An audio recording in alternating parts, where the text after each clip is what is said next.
Number 5, do not let your children do anything that makes you dislike them. This has sort of been a through line to at least the beginning part of our conversation. Yeah, well, the first thing is, it's the monster thing, like the Beauty and Beast thing. You are not a good guy, and you will take revenge on your children if they misbehave. You think, oh no, I like my children. It's like, other people might not like them. Maybe they don't behave very well, you know, and you think you like them because you're a saint, but you're not. And you will take revenge on those children if they do things that make you dislike them. So you're in the grocery store and you've got a 4-year-old, and the 4-year-old's pretty smart, checking you out all the time, like poking you and prodding you and seeing what's there, because that's what little kids do. They're not that verbal. So they're like, they have, you could compare their behavior in some ways to pack animals like dogs, which is why they like dogs and get along with dogs. They understand each other, you know. And so they're testing you out. So they have a temper tantrum in the store and you don't know what to do about it. What you do, your kid has a temper tantrum in the store, you pick up the child, you go outside with them, you stand them up somewhere and just let them have it. Let them have the temper tantrum. It's like, they'll get sick of it soon enough. Go somewhere boring and dull and say, well, have at her, man. Then the kid's done, you say, we're going to stand right here till you decide that you're going to behave. The child knows what that means. It's like, you're going to behave, or we're just going to stand here. It's like, fine. Okay, you don't do that. The child has a temper tantrum. It's the third one, you know, you're embarrassed, you're turning red, everyone's sweating, everyone's looking at you like you're a horrible parent. It's like really unpleasant. You think, oh, I love my child, I like my child. It's like, no, you don't. That's a lie. You go home, the kid's forgotten all about it, you know. They go in their room, they make a little drawing, they're all thrilled, they come out and show it to you. And maybe they did a really good job, you know. Maybe they're even a little guilty about having the damn tantrum. But you, man, you're not happy. And you think, yeah, that's nice. And you go back to whatever useless thing you're doing. And you think, I got that little bastard. And you think, no, I wouldn't think that. It's like, yeah, wrong. You would. Wrong. Not only would you think it, you would act it out. And if you don't think that that's true, then you don't know yourself very well. And so you got to think, that little kid is little and powerless. Well, not as powerless as you might think, but fundamentally you got the upper hand. And you've got the proclivity for tyranny deeply rooted in you. And so you better be real careful around that child. I used to tell my kids, you know, when I was not in a good mood, say, like, it would be better if you were in your room. And they didn't mind. They knew what it meant, you know. They were very young. They could understand that. It's like, you're a fine kid, you know, pat, pat, pat. I'm not in a good mood. Things are likely to be unpleasant. Why don't you just go play in your room for a while? It's like, away they went. They knew how to play in their room, you know, because I didn't want them being around me when I wasn't going to be a good guy. Yeah. And so, and kids, they know they can handle that, man. They can't handle lies. They can handle that sort of truth, no problem.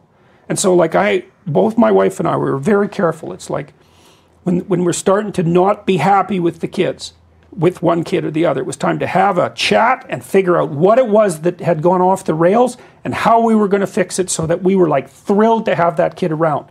And that's the thing about kids, is you can be thrilled to have them around. Not always. You're tired, you're hungover, like you've had a bad day, the kid's cranky. Like, I'm not saying this is utopia. It's not. That's not the point. But the point is, though, you can manage your relationship with your kids, and you can have an honest relationship with them, and then it will be the best relationship with anybody you've ever had in your life. And I can say that with some certainty, because, like, I had a rough time with my daughter because she was very, very, very ill for a long time. It was really bad for like 7 years. It's still touch and go, but she was in excruciating agony for 2 straight years, which I can't believe she even did it, because, like, 3 hours of pain that's intense, that's rough. 2 years, it's like, maybe you don't get through that, you know? But we had a good relationship and thank God, if our family hadn't been well put together by that point, it would have taken tragedy and turned it into hell.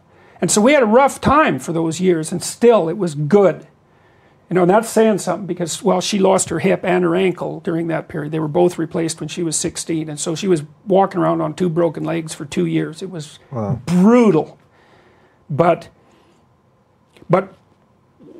like my son, for example, during that period of time, and, like, hats off to him. He was only 14, you know, when he wanted to be out with all his friends. He stuck around. He supported her. He never complained about it. He never complained about the fact that he didn't get the attention he should have got. He was there like a bloody rock. And his sister relied on him a lot, loves him to death, partly because of that. It's like, that was a good thing, and it was because of that foundation that we had laid, you know, and we wouldn't have got through that without that. It's powerful. I mean, I could even see it in your face, like just a slight change as you talk about it, because it's real. It was brutal, man. Like one night I went down to talk to her, and like the pain had driven her past the edges of her sanity. I could see that she was going to crack, and we were looking all over the world to find somewhere to get her ankle replaced fast, you know, because it degenerated very quickly, and the surgeon that we had been talking to wanted to fuse it, and we weren't into that. We wanted to get a replacement, but they're rare. And anyways, I won't bore you with all the details, but yeah, it was brutal. And in those situations, if your family is fractured, it's like you don't have the extra energy to deal with the fracturing. You got to have had your ship in order, you know, when you're in stormy seas. It's almost like when, you know, it's like when grandma dies and then the family just goes crazy after that, or that type of thing. Like that. Like it all starts coming out when there's a tragedy. Yeah. Well, that's it. That's how you see that. That's a great example. You see that a lot at a deathbed. Now, my wife's mother died of essentially of Alzheimer's. It was prefrontal temporal dementia, and she got it pretty young and degenerated over about 15 years. And her husband, who was a really extroverted party type guy, I have a lot of respect for him, I like him a lot, but he wasn't the sort of stay home and tend to the needy type, you know.